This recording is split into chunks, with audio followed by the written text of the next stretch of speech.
हमारा प्रोग्राम का एकमात्र लक्ष्य होता है कि सभी लोग कैसे सुखी हों, कैसे स्वस्थ हों। इसलिए हम अपने प्रोग्राम को दो भाग में रखते हैं। उसका प्रथम हिस्सा जो है उसमें प्राणायाम का हिस्सा है। प्राण को आयाम देकर के जब संयम किया लिया जाता है तो शांति की प्राप्ति होती है। तो आइए हम सभी गहरी लंबी सांस भरते हैं और धीरे धीरे श्वास को छोड़ते हैं। श्वास को जब भरेंगे तो कंठ तक भरना है और जब श्वास को छोड़ेंगे तो अपने नाभि पे ध्यान देंगे।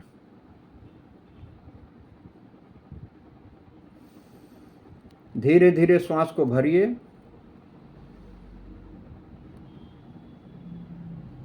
और धीरे धीरे श्वास को छोड़िए।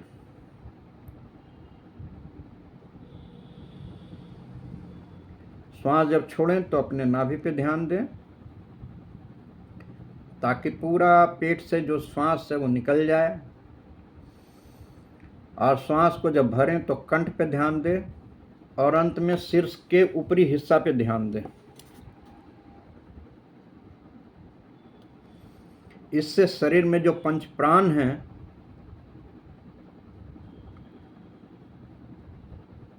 वह अनुशासित होगा। प्राण जो छाती के हृदय पे अच्छा उसका असर है।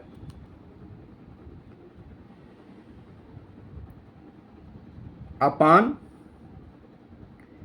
जिसका किडनी आदि पे बड़ा सुंदर प्रभाव है। और समान जो कि नाभि और मणिपुर चक्र पे बहुत सुंदर प्रभाव है। इसी प्रकार से जो उदान है वह हमारे जो पिट्यूटरी ग्लैंड है, जो हाइपोथैलेमस ग्लैंड है, जो पिनियल ग्लैंड है, इस पे बहुत सुंदर उसका असर होता है। और इन सब को जो अनुशासित रखता है वो है व्यान वायु जो समस्त शरीर में है। तो जैसे जैसे आप गहरी लंबी श्वास भरेंगे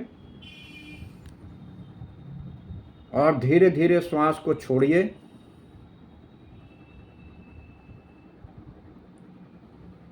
पूरा श्वास बाहर कर दें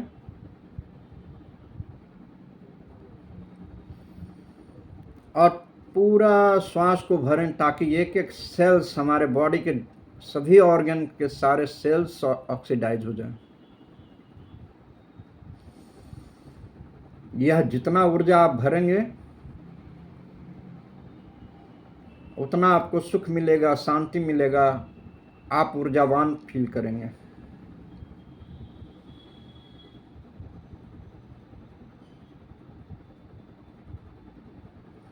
पूरा श्वास बाहर निकालें। धीरे धीरे पूरा श्वास को भरें।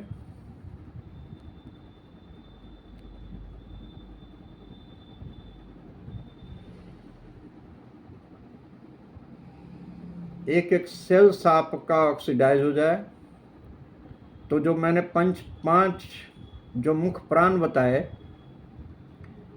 वह अपने आप ही अनुशासित हो जाएगा। फलस्वरूप आप में जो भी बीमारियां हैं वो ठीक हो जाएगी।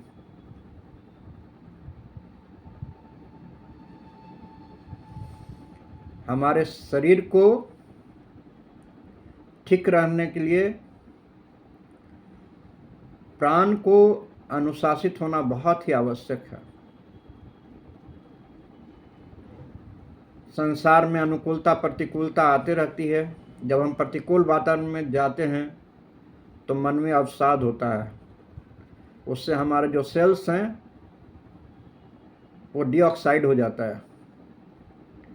और पुनः जब हम श्वास को गहरी लंबी भरते हैं तो फिर से उसमें ऑक्सीजन पहुंचता है और वह सेल्स की जो माइटोकॉन्ड्रिया है वहाँ ऊर्जा प्रवाहित होने लगती है।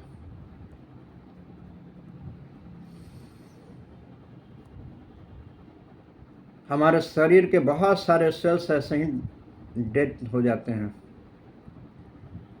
उसका कारण है कि उनको प्रचुर मात्रा में ऑक्सीजन नहीं मिलता है।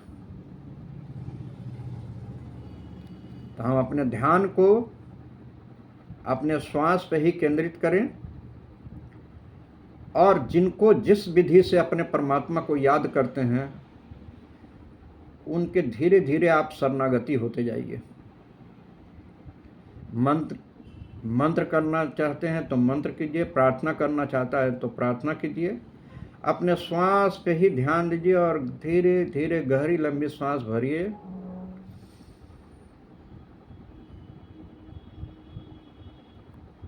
और धीरे धीरे श्वास को छोड़िए।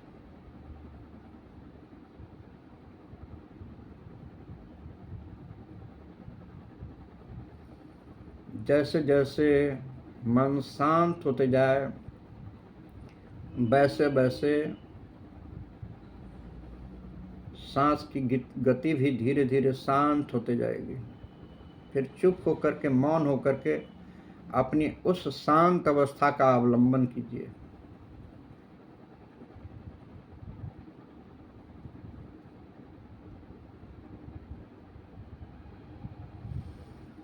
मन जितना शांत होगा,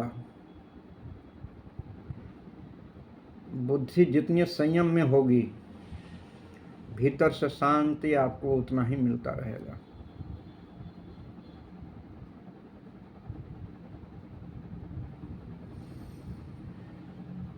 आहिस्ते आहिस्ते खूब गहरा लंबा श्वास को भरें ताकि शरीर के एक एक सेल्स ऑक्सीडाइज हो जाए। धीरे धीरे श्वास को छोड़ें ताकि भीतर का जो भी कार्बन डाइऑक्साइड है सब बाहर हो जाए और अंदर बाहर सिर्फ शांति ही शांति मिले। इससे हमारे जो प्राण हैं इससे संयम में आ जाते हैं। चूंकि हम इसे हठ पूर्वक कर रहे हैं इसलिए इसे हठ योग कहा जाता है। हठ यानी प्रयास के द्वारा और योग यानी उस सत्ता से मिलना जहाँ से विभक्ति हुई है।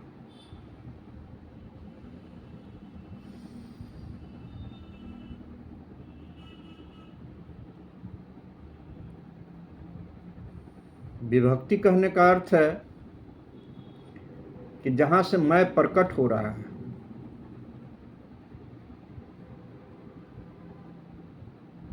यह मैं जहाँ से प्रकट हो रहा है उसी स्रोत को अगर हम इसे वापस कर दें तो हमारी भक्ति हो जाएगी और पूर्ण समर्पण भी हो जाएगा। यही शरणागति है।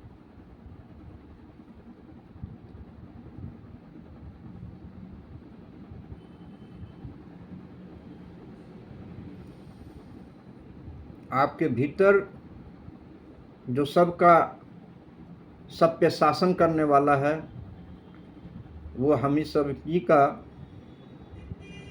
चेतन सत्ता है।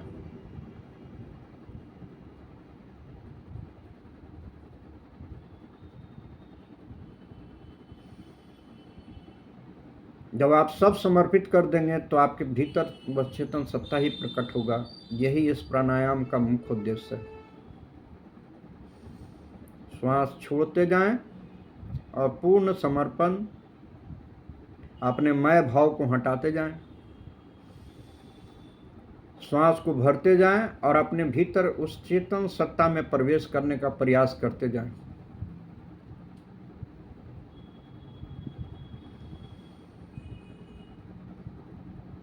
थोड़े दिन के अभ्यास में ही आप पाएंगे कि आप बहुत ऊर्जावान हो रहे हैं, आपका मन शांत हो रहा है, आपके किए गए कार्य में प्रखरता आ रही है। धन्यवाद।